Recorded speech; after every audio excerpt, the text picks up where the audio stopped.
This is Rob from the OC Impact Project here today with Peter Kitzerow, who wrote the book, You Are Smart Enough. Peter, explain to us why you wrote this book. What inspired you? Well, I've been in this industry for over 40 years, and I have a lot of professional credentials after my name. And I had to take a lot of exams and study all kinds of technical material in order to get them. And so I know a lot of stuff. And a lot of people in my industry know a lot of stuff. But one of the things that I experienced was that people wrote books, and I've never been able to get through one of them from cover to cover. They were so technical and boring that, I fell asleep reading them. And so what I decided was I wanted to write a book that would enable the client that I would like to work with, who is smart enough to make good decisions, to understand the process, to understand that they are capable of making really great decisions for themselves if only they're told the truth.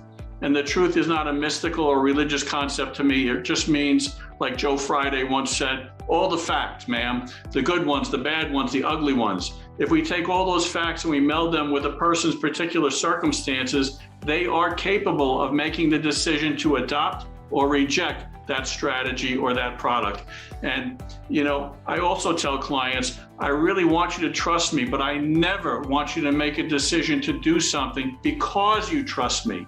I want you to make the decision to do or reject because you understand the facts and it meets with your context, and you can accept it or reject it based on those parameters.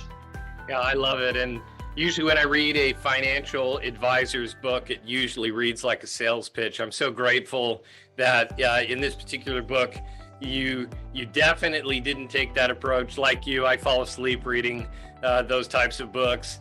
And so this approach that you took really is pertinent today's day and time. You look at 2008 and the people who were deceived in 2008 and all the investors who lost billions of dollars in 2008.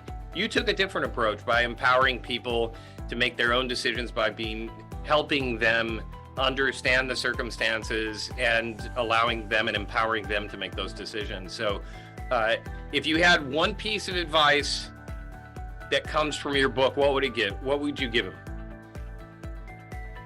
The piece of advice I would give you is to work with somebody who can explain to you the pros and the cons, not just the pros. Somebody who doesn't get paid just by selling you a product, but sort of like if you're going to build a custom home.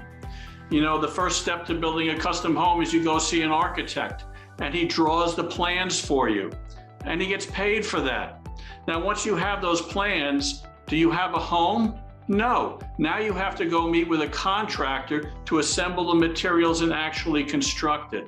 So I guess my point is that this process for you is two parts. First, drawing the plan that is perfect for you. May not be perfect for anybody else, but it's perfect for you. And then you add in the different components and construct a plan or implement it.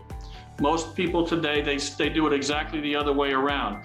They buy stuff first and then they try to fit it into what they're trying to accomplish. So Peter, tell us a little bit about chapter 1, which is titled Suitability versus Best Interest. Sure. So there are two standards of care, if you will, in the financial services industry.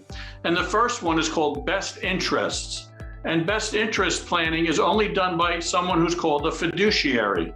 You may have heard that term. A fiduciary is someone who has attained a higher level of licensure and also a higher level of responsibility, including legal responsibility, to only do what's in their client's best interest, with their personal best interest not even part of the discussion. So best interest you get from a fiduciary. Suitability is the second standard of care. And suitability means, and the bulk of the financial services industry works under the suitability standard of care. What it means is this product or this strategy may or may not be in your best interest, but it probably won't destroy you financially. Okay. The best analogy I can think of is, you're older, you put on some weight, you're a little too heavy, and the doctor tells you should lose some weight. And so here's your question. Where are you going to get the true answer? Are you going to get the right answer about what to do by seeing a nutritionist who's unbiased And does it sell any particular type of diet food? Or are you going to get the right answer by going to Vic's Meat Market that has the finest choices and cuts of beef and pork and what have you? Because if you go to Vic and you say, hey, Vic, the doctor said I should lose some weight. Do you think he's going to tell you you should eat a piece of salmon? I don't think so, because that's not what he sells. And so in the suitability realm, you're working with people that have to sell you something. If you work with a fiduciary, you're paying them a fee for their unbiased, objective advice on what it is that you should do. Absolutely. And if people are interested in getting a copy of Chapter 1 or the book itself, where should they go? Well, there's really two ways. Probably the easiest way is to click the link below, and I'll be happy to send you the introduction to the book and Chapter 1 to get you started.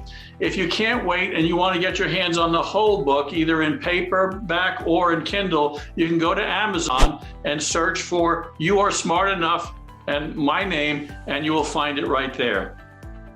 Absolutely. You Are Smart Enough by Peter Kitzerow. So I appreciate you taking the time. We are going to continue to work through your book so we can help educate our audience based on this amazing book. Again, You Are Smart Enough by Peter Kitzerow. You can just Google it and you'll find it.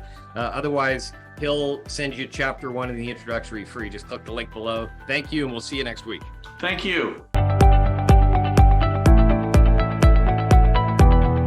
We're going to talk a little bit about your book today.